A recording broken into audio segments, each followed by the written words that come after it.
Hey everybody, Mark over here at Twanger's Turntable. I hope you're all doing well, enjoying your weekend or whatever day of the week you happen to be viewing this video. And thank you for stopping by my channel in regards to that. If you're watching my video, I much appreciate you all who do so. And if you like and subscribe, that's a bonus. I don't push on that too much.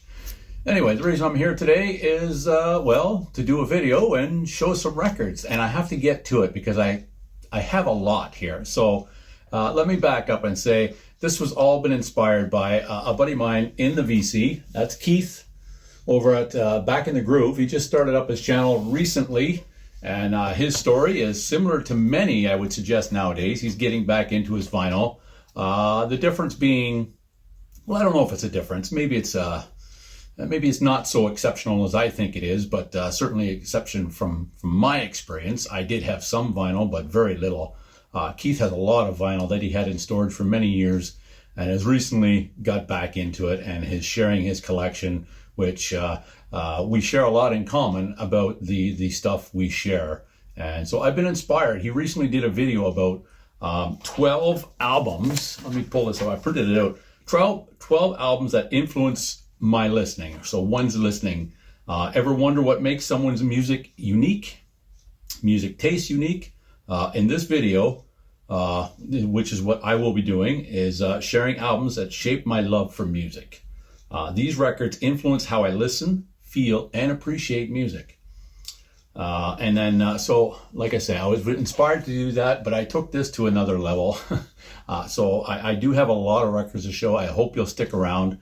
I haven't been doing that many videos, so in a sense, this is kind of a way to make up for a little bit of lost time. I still have a lot I want to do. But the twist I put on this is the records I show influenced me as a wannabe aspiring drummer as a kid. From the first time I heard music, that's what stood out to me. And I don't know if that's a common theme with drummers or if it's something that maybe, it's not all the same, obviously.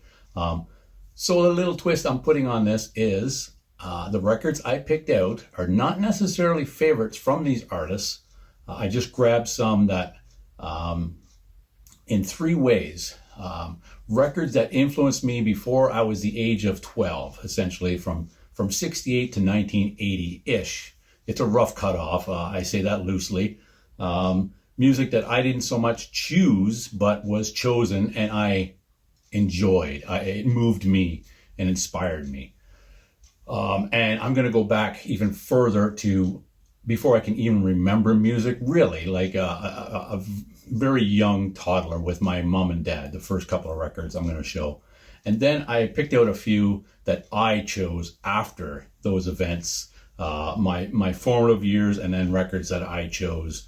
So let's get to it. The first one I pulled was I've shown some of these before, so if you've seen my channel before, you've seen my videos, you've probably seen many of these records, and in fact probably seen them many times over in the vinyl community.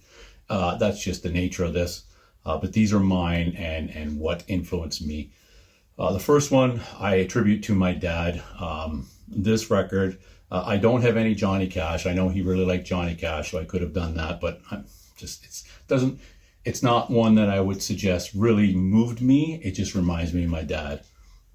But this one did, and it was my dad's record. And it's basically a compilation by Jim Reeves.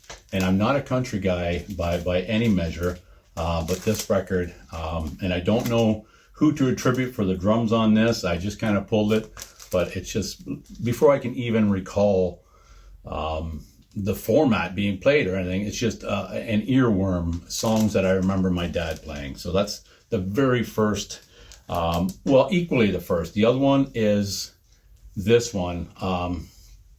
Bear with me. My mom recently passed. It would have been her 85th birthday here in a couple of days.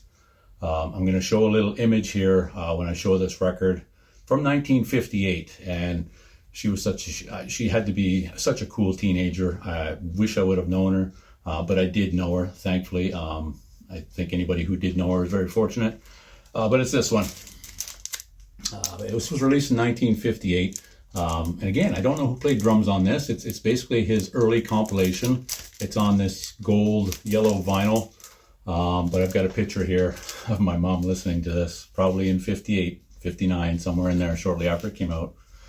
And the only country he played outside of the U.S., aside from, well, the continental U.S., I know he played Hawaii, was in April, I believe, of 57. He played Toronto and Ottawa, and then in August he played Vancouver.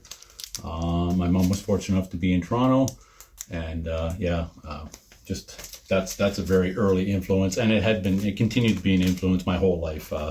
I got nothing bad to say about Elvis, and I don't necessarily like all his music, but you can see why he was the king. But anyway, another one I attribute to my mom was these guys. I mean, Creedence, CCR, Doug Clifford, aka Cosmo, but every song was monumental. I just loved CCR from a very early age. So those are the ones I attribute directly to my parents' influence. And there was a lot more. Obviously, I just wanted to grab a few and share those. So as I alluded to, the next pile I'm going to show are ones that I didn't necessarily choose. Maybe they chose me, but they were due to mostly siblings or friends and their older siblings or relatives. And I'm going to start with this one. Of course, Jerry Mercer. And the other thing I've done here is the first few I'm going to show are Canadian acts. So April Wine and the whole world's going crazy. I mean, probably my favorite April Wine album. It's hard to choose a favorite. I do sway a little bit. Sometimes I like Harder, Faster. Sometimes you like their later stuff that got a little harder. Stand Back is probably right neck and neck with this one, but April Wine. Another one, another Canadian act. All these first few, I think about 7 or 8 here are Canadian acts. And Toronto, my older brother had this, Jimmy Fox on drums. He would appear on their first 2 albums. And yeah, some of these, there's nothing stand out about these drummers necessarily. They just were my early influences and inspiration to want to play the songs they played and maybe how they played them or the feel. It's the feel. Some of them just have that swing, whatever it is. But Toronto, another one, another Canadian act would have been pretty early on by my older brother. And Trooper, drummer on this one would have been a guy by the name of Tommy Stewart. And I believe he played with Trooper pretty much right throughout most of their career anyway. I don't know, to be honest with you, but it's pretty early Trooper here. I think that's their second album. And then, of course, Gilmore, Triumph. These are all records, like I say, were introduced to me either by my older siblings or my friends' older siblings. It was very common for families back in the 70s to have many siblings. My family, there was 7 of us. Many of my friends had 9, 5, 9, 13, siblings. So it wasn't that unusual. So yeah, Rock and Roll Machine, that's a great Triumph album, Gilmore. And then, of course, one that I think doesn't get a whole lot of recognition, but Gary McCracken was an incredible drummer. Well, a good drummer, a serviceable drummer, very good drummer, I would say, with Max Webster. So much so that they toured around a lot with Rush here in Canada around that time, and same management. And him and Peart were pushing each other oftentimes when they would perform shows, and Neil would often speak about McCracken as being a very, very capable drummer in his own right. And then, of course, that leads me into the man himself, Mr. Peart, and this is the first album he appeared on with Rush. Funny enough, this was actually released in the US before it was released in Canada. Understandably, though, because their debut, it really took off because of a little radio station down in Cleveland. I won't get into the whole story. You probably know about that, but yeah, very, very good album. I know that's in some cases where Neil became the primary songwriter, and their sound really changed. They went from a rock band to really a progressive rock band there. So now let's get into the stack. These are other records that were influenced by others other than me, but had a huge impact on me.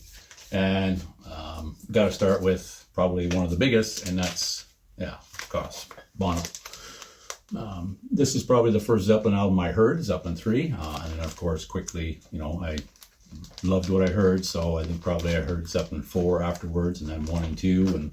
But yeah, John Bonham, I mean, yeah, what else can you say? Nothing more needs to be said. And then Cozy Powell, Rainbow Rising, of course, this is the second Rainbow album. Ronnie James Dio and Blackmore. But yeah, Cozy Powell was very early. This one, my brothers had on 8-track, so probably around the time it was released, I remember hearing it. So that's been a huge one. And then not so much anymore. These days, they don't move me the same way, but I can't deny how huge they were in those early years. And then this might have been one of the first ones I heard.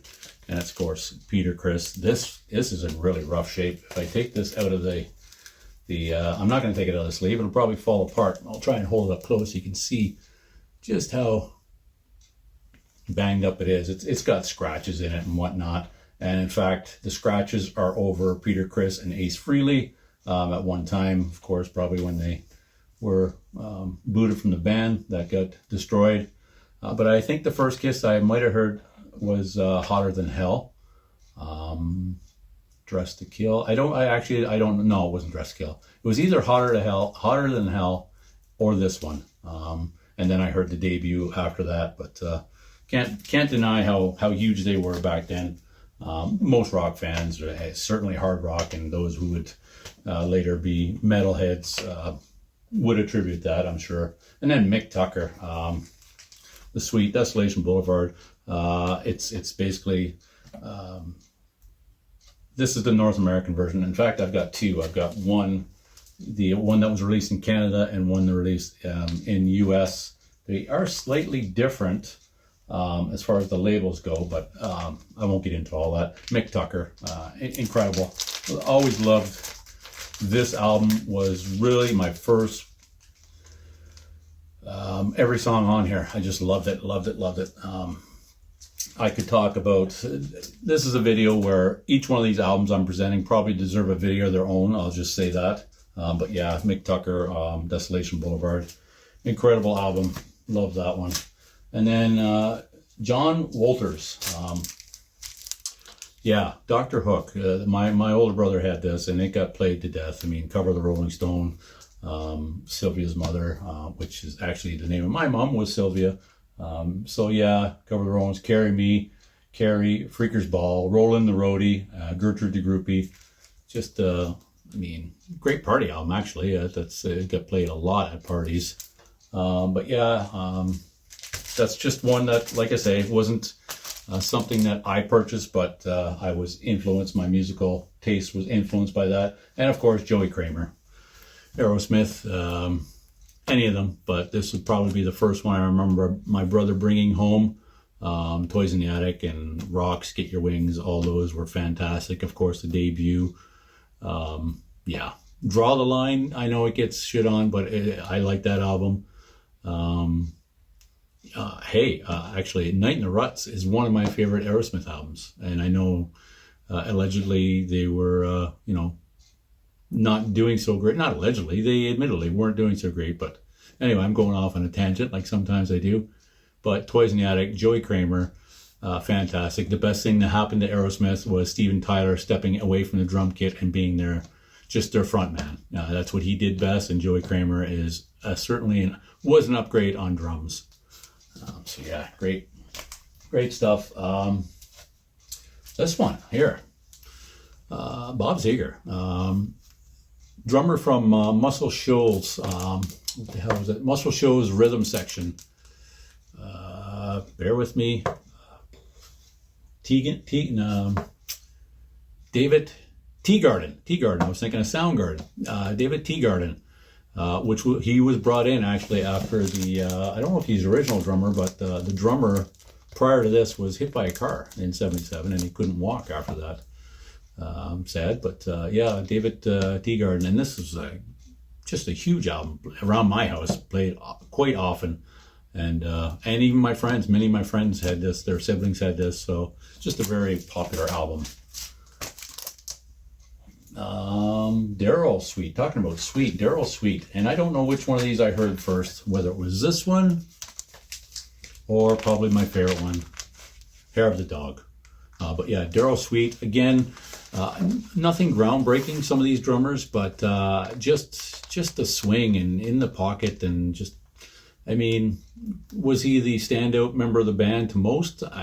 Probably not. He's certainly not a Bonham or an Ian Pace or those guys, but I mean, I don't know. For me, he was just, I was a kid, and hearing him play, and maybe I was fascinated with the album, but that Hair of the Dog or Please Don't Judas Me, I mean, so many great tunes on that album. And then of course another one, Nick Mason. This is probably my favorite Pink Floyd metal. This video is going to be long. I hope you'll bear with me, but I'm going to go through it. Maybe I'll be able to do something in editing, or as my buddy Steve says, fuck editing, but it may be necessary. But this is a great album. Probably, again, I remember this on 8-track, and it's probably the first one I remember from Pink Floyd. Whether my brothers had other ones, I don't recall. I mean, I certainly recall later, Wish You Were Here, Dark Side of the Moon, and The Wall, Animals. I recall all those, but this would be the first one that I was just fascinated with. And yeah, so I got to mention that one with Nick Mason. I mean, again, a serviceable drummer who I think is criminally underrated. I don't know, but and again, Keith was talking about how our journey through music, don't see a lot of metal guys talking about progressive rock, but for me it was pretty present in my life the whole time. That's due to my older brothers, but I like it. And of course, this is probably one of my favorite drummers of all time, and this would have been the first Police album I heard about Mr. Copeland. I mean, wow, Stuart Copeland.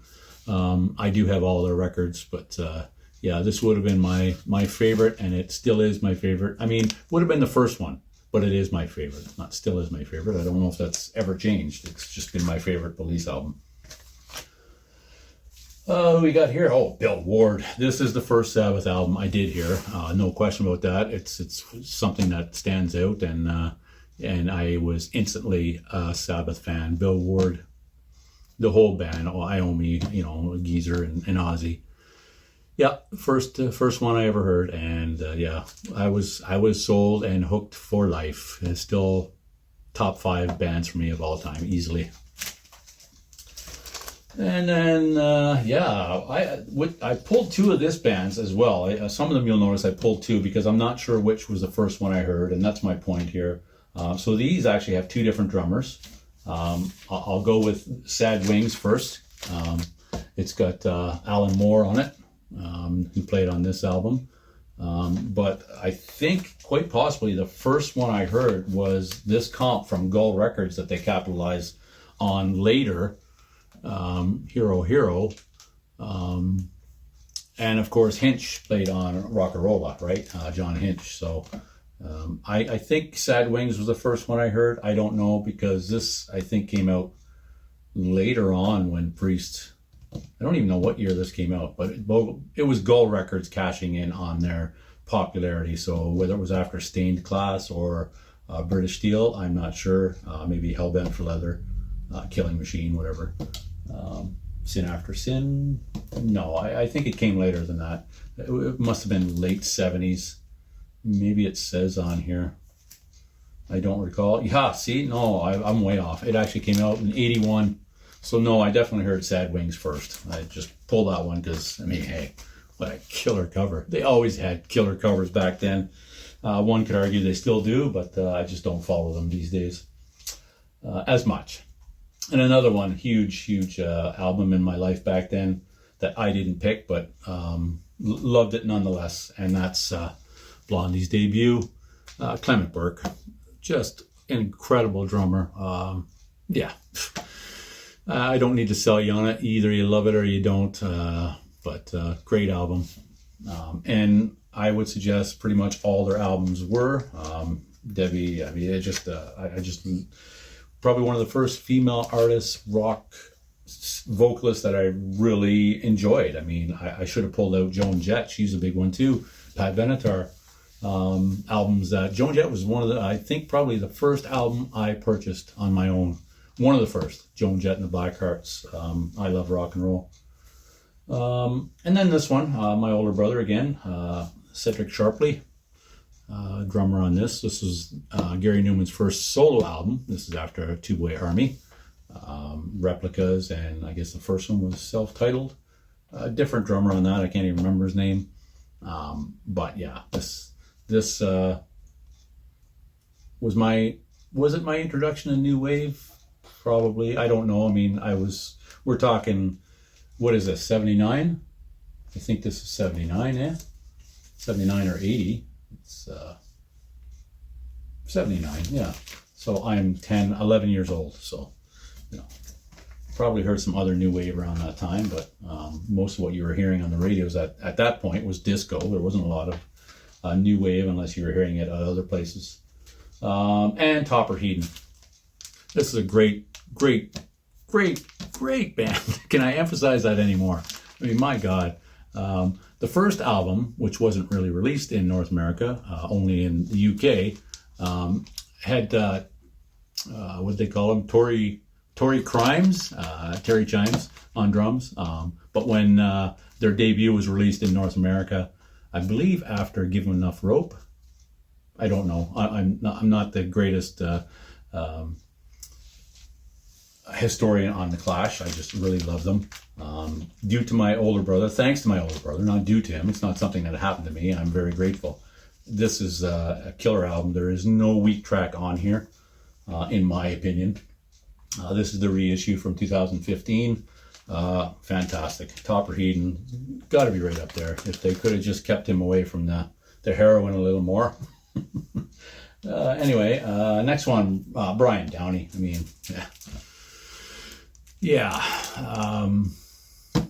what do I say? Pretty much every Thin Lizzy album is incredible, or at least very, very good, depending on who you ask. But in my opinion, Brian Downey is one of those ones that I don't know if Thin Lizzy would sound the same without him. It's hard to say. Funny thing about this, I was going to mention Phil Collins is credited on here. I don't know if he actually played. Word is he was friends with Phil Lynott. I don't know, but he's credited on here anyway. But yeah, Brian Downey. Just can't go through this list without him. And another one, well, arguably I couldn't go through it without any of them, or I wouldn't be showing them. That's just me. But yeah, another big one, Ian Pace. Yeah, come on.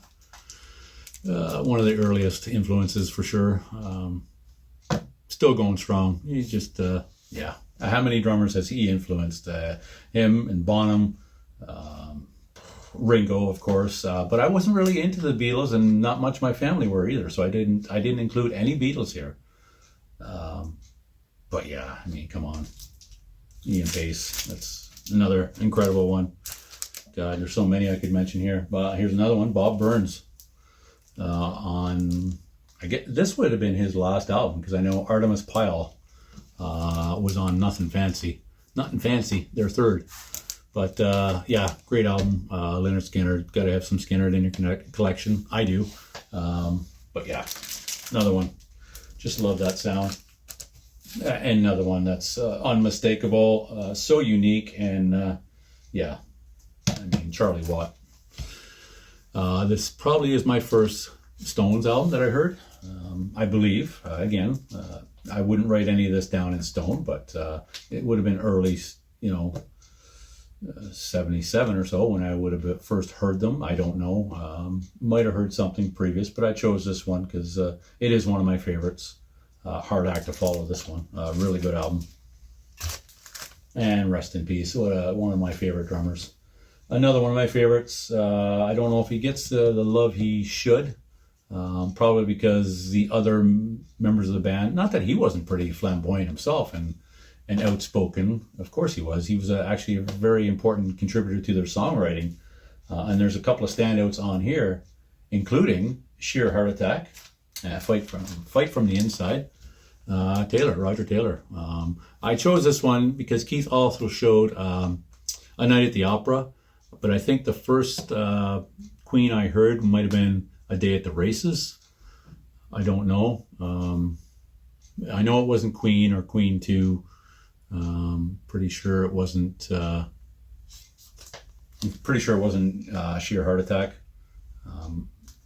But I love this album. I don't know if there's a weak track on here, in my opinion. I know it again, it gets shit on because We Will Rock You and We Are the Champions is so overplayed.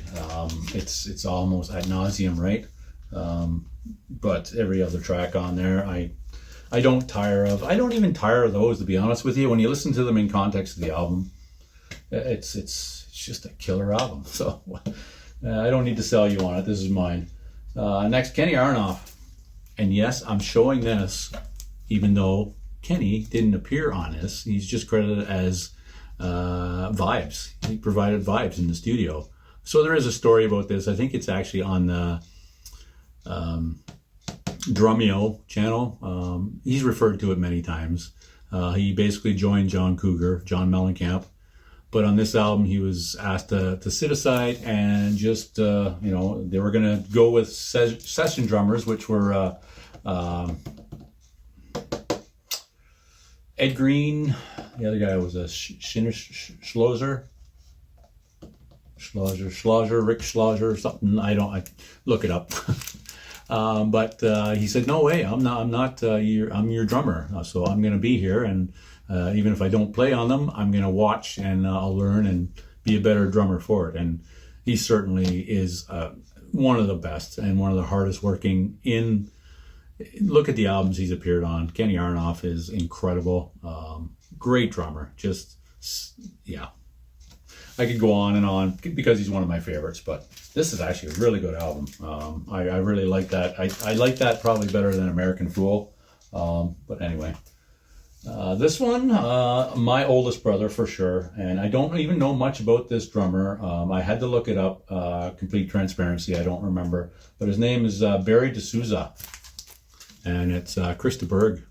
And I know there's actually an alternate album cover for this, so maybe it doesn't look familiar to some, but it's Spanish Train and Other Stories. Really good album.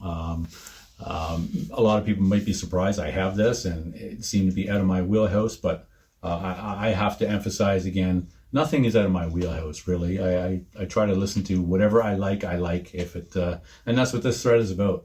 Whatever moves you, musically influences you, and you just dig it. This is one of those ones from the first time I heard it. I loved it. Oh, talk about incredible albums. David Robinson, The Cars, their debut. Love this. This actually, now that I think about it, this is new wave. This is definitely that new wave vibe. This is certainly before that Gary Newman. And I would have heard this around I remember my older brother having it. So, and this came out in 77, 78. So this is before the principal, my God, Gary Newman. I'm thinking of this album, trying to remember the other one. But yeah, David Robinson was responsible for much of the album art and stuff as well, the photography and the designs. So a very important member, but love this album. Oh, that bugs me now. I'm having a brain cramp. Alex Van Halen, come on. From the first time I heard this, I know Eddie stands out ever, rightfully so. Probably one of the best ever. I mean, that's debatable, right? Whatever floats your boat, very subjective to one's taste. But Alex Van Halen is a really good drummer. Just that's all I can say. And of course, he influenced me for sure. And one of the best-selling debuts of all time, certainly up until Appetite for Destruction. Maybe there's some others I don't know, but this one, the debut from Boston. So this is a funny one because. Jim Mesdia was actually Boston's drummer, but was let go right as they were laying down tracks for this. And I think he only appeared on Rock and Roll Band on this. And the rest is Sib Hashian. Of course, most Boston fans will know that. I'm going to take that out of there just because, I actually have 2 copies of this. Both of them are... Well, this one is pretty beat up, but yeah, Rock and Roll Band, that's the one he appeared on. But he's not credited on here. But he did appear on that song, I'm sure of it. I remember reading about that. No, it's only Sib Hashian that's credited on here that I can see. But yeah, the debut from Boston. Incredible album. Now, I'm moving on. I know it's been a long video, like I say, but these are the ones that I chose because I was able to. At this point, you know, I'm 12, 13 years old. I'm getting into my own music and discovering stuff on my own. When I heard this one, it changed everything. No, it didn't. Let me back up. It didn't change everything, but it was unexpected, I guess. I didn't even know at the time because we had no interwebbings and all that stuff. Didn't know he'd left Black Sabbath, but when this came out, Blizzard of Oz. So you may know Lee Kerslake from Uriah Heep. So I could have chosen a Uriah Heep, but this is when I started. I wouldn't have even known about Lee Kerslake before because I didn't have a lot of Uriah Heep. But I certainly knew about him after this. And he also appears on Diary of a Madman. Contrary to what back in the day, we thought it was Tommy Aldridge because the albums that were being released by that time, it was showing different band members, including Rudy Sarzo on bass. And that's just not right. And then this one. This is how I remember seeing this one. This is actually the recordings of their first, after Lemmy had left Hawkwind.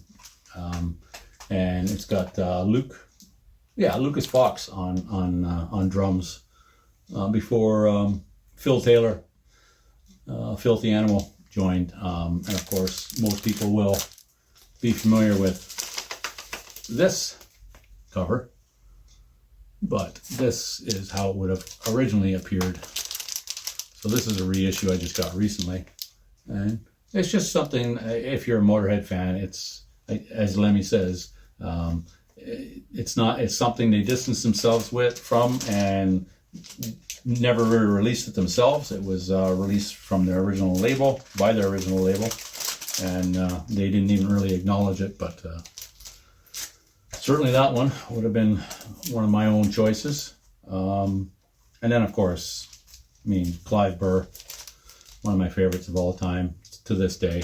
And I'm showing this one because this is the first Maiden I heard and quickly got the debut and Killers. This was recorded during the Killers tour. The only thing this thing lacks is duration. It's a short EP, although this version does have the 5 songs. It includes Rothschild on it, which many don't. But yeah, if this would have been a longer album, it would probably be one of my favorite live albums of all time. But sadly, it's not. But yeah, Clive Burr lives on, and as does Di'Anno, rest in peace. And then this, of course, does anybody not have this in their collection? That's a rock fan. Phil Rudd. It's an essential, in my opinion. Got to have this in your collection. Is there people? Of course there are. There are people who will not like this album, but I don't know. It's one of my favorites, although not my favorite of the Brian Johnson era. That would be Flick of the Switch. Yes, not to be a contrarian, but is true. That was my favorite. And no, Simon Wright did not appear on that. Phil Rudd finished his tracks, the recordings, before he was let go. And then they brought in Simon Wright. But anyway, I'm going ahead of myself. Back in Black, of course. One of my first. And first one I bought. Not the first I heard, but the first Scorpions. Of course, Herman Rarebarrel is on this one. But not the first one I heard. But certainly one of the first I could buy. And then, there is some more Canadian ones, but it's in a different category because this is when I could get my own.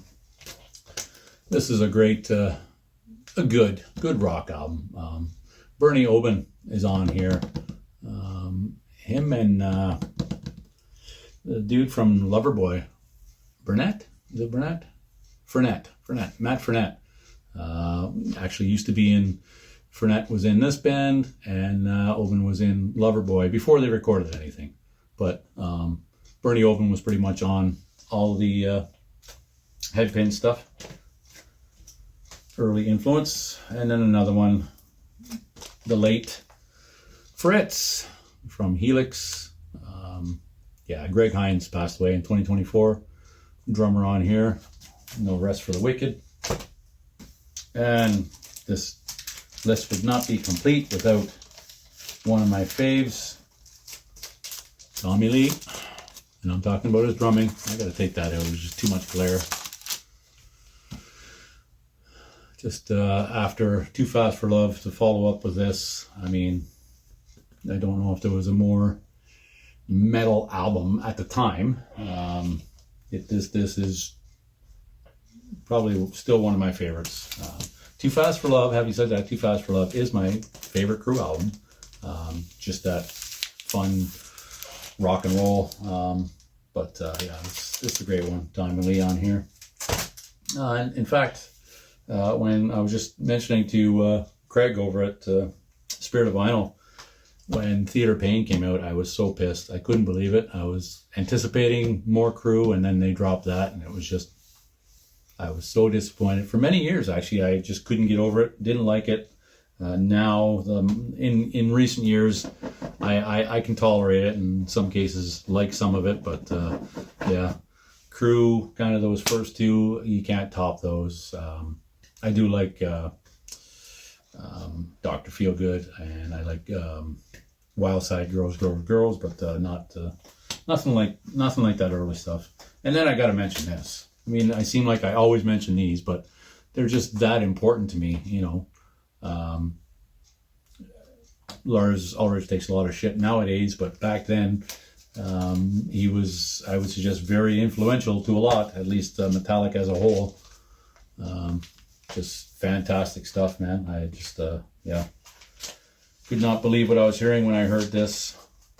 In fact, I've told the story before, but for those who haven't, I heard that and Kill 'Em All at the exact same time, because a friend of mine had copied it on a 90-minute blank cassette. So had Kill 'Em All on one side and Ride the Lightning on the other.